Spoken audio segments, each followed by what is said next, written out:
reselling is extreme. If you're trying to sell sneakers right now, bro, you're chasing a ghost. There's only one way to make money sneaker reselling, and I'm gonna put you on exactly what will make money. All right, so this is why the sneaker reselling game has been dead, and it's been dead for a long time. Some of the hottest sneakers that ever existed have nosedived from where they once were. Look at the Mocha ones. They started to surface in October 2020, which by the way was the golden era of sneaker reselling. They held their value for a really long time. Over the last year and a half, even they have like dipped in value. Like drops that used to sell out in minutes are now just sitting on shelves or sitting in the sneakers app. That's because brands like Nike have decided to stop making limited runs and make more stock. So what that means is demand for sneakers is now way less than the actual supply of sneakers. In simple terms, Nike just cut resellers all the way out. Also with that, consumer interest has shifted. Like now we see, bro, brands like New Balance, EXTICT, now they just as hot. So today there's like a wider range of sneakers that will complete your outfit. As to where in 2020, maybe 2021,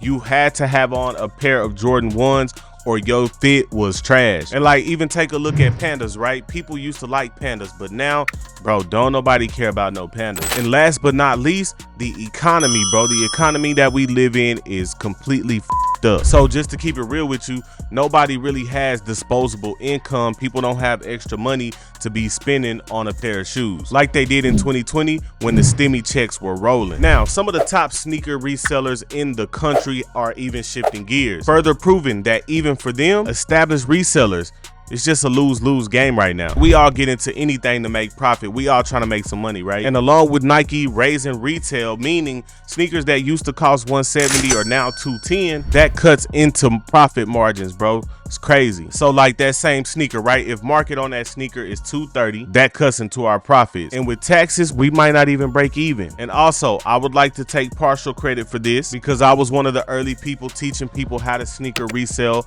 on YouTube. It's a lot of sneaker resellers out there today, bro. And what that does is create an environment where, number one, sneakers are harder to get even for new resellers, and two, everybody undercutting each other. And when everybody's undercutting each other, that means it's a race to the bottom to try to get inventory off. I'm not sure why Nike took the steps they did to kill resale like that, because ultimately I think their brand takes a hit too. Sneakers that used to run in limited quantities now are mass produced, and now everything is very non-exclusive. We even started to see on some of the more hype sneakers, retailers would actually make you destroy the box, and then they make you wear them out the store, all to combat resale. Because sneakers are like cars in this regard. They instantly decrease in value once they're driven off the lot. And I ain't gonna lie, even if you could keep the box, you could probably get away with wearing them outside the store and maybe taking them off once you get outside the store. But like I said, without that box, I don't care what nobody talking about, that value is down. Also, bot protection, right? Bot protection has gotten crazy, which is why you've even seen some of the top botters even switch gears. Although I will note this, if all the other factors talking about the market and supply and demand being there still, botters will for sure still find a way. Now listen up, sneaker reselling will come back, because here's the thing, sneaker reselling honestly has always existed way prior to 2020, but the thing is the community was smaller, right? The sneakerhead community was smaller, and as it grew, sneakerheads start to outgrow sneaker resellers. And for a while, once we hit that arc, it was good because there was plenty money to be made. But once Nike increased that stock, that's when it killed us. So once the economy gets back better, I promise you, sneaker reselling will be back, because even if stock is higher, all that means is that people like me and other resellers are just gonna get more stock. And then once that happens, sneaker resellers are better at acquiring limited items than the general public. So you're gonna have to buy it from sneaker resellers again. So trust me, our day is coming. Sneakers will be limited again. Now, if you still here, that means you are determined to be a reseller. And honestly,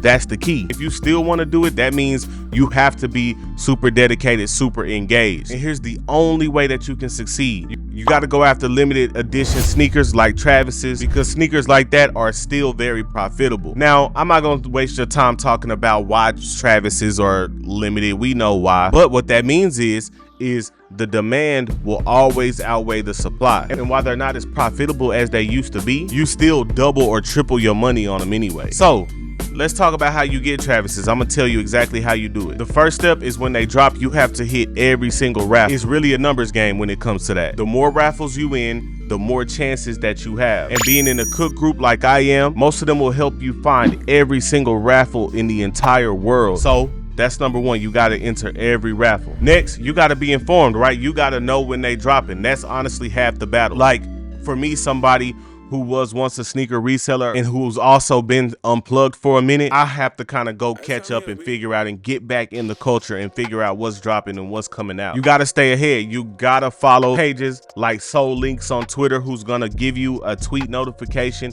every time something is announced, even before it's officially announced. Pages like Soul Supplier on Instagram always leak info about drops months and months, sometimes a whole year and a half before they come out. So staying informed is also a big part of the battle. Now, here's the most underrated thing that you could do. In fact, this is something I wish somebody told me in the beginning before I had to learn it on my own. You gotta build relationships. And I'm not just gonna say something cliche like that and not tell you how. Okay, so look, Travises don't drop every day, right? We know that. So in between time, use whatever disposable income you got, and it don't even have to be a lot, and go shop at stores.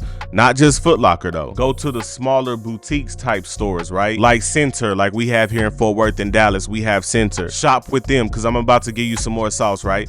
So I'm not sure if this is common knowledge or not, but those stores are what you call authorized retailer of Jordan, right? Or Nike or whoever. So they have to buy, so in order for them to sell sneakers there, they have to sort of get a license, right? They have to have an agreement with Nike, and they have to get those sneakers from Nike for retail. I repeat, for retail, meaning they don't make a penny off of us buying sneakers, just the sneakers themselves. What they're counting on and how they make their money is that you pick up something while you're shopping and buying sneakers. So if you buy from them when nothing is dropping, right? Shirts, hats, socks, etc. Eventually, you'll get in the good graces of the employees. You might even get in good graces with the store manager, and you could potentially start to get those calls when limited stuff do drop, because you're gonna be in there almost every day, every other day, or at least once a week. They're gonna get to know your face. You're gonna tell them, yeah, man, I'm trying to sell sneakers, or, you know, you don't even have to do that. You could say, yeah, man, I be wanting to get the Travises or wanting to get these, but I can't never get them. And then a lot of the times they'll offer to backdoor them to you. Now, I don't want to send you off without also putting you on game, right? You got to learn the risk.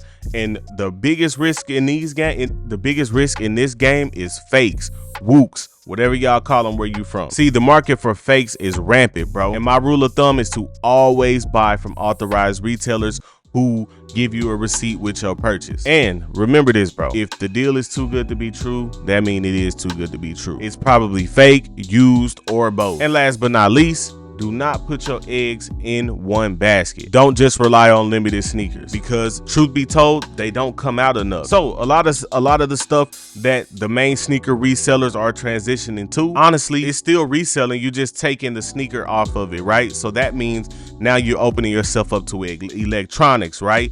Toys, Lego sets are in high demand. Christmas coming up. Funko Pops, vintage action figures, stuff like that. Because here's the thing, the collectible market is different from sneakerheads. That means there's always people with this disposable income, and it's a little more serious. So all you have to do is position yourself to get and learn how to get and learn where to get these type of items. Once again, that's where being in a group, in a resale group, a cook group, whatever you want to call it, will help you. Sports cards, right? I cannot stress to you how much money makers those are. I'm talking about the Panini Prisms, the mega boxes, NFL, NBA, all of that stuff, right? Especially if there's a good rookie in those packs. So last year went crazy because everybody was trying to get the Wemby card. Everybody was trying to get the Wemby rookie card. And so you can only imagine how much pandemonium that was. Marketplaces like eBay will show you what's selling. And if you leave it in the comments for me, I will make a video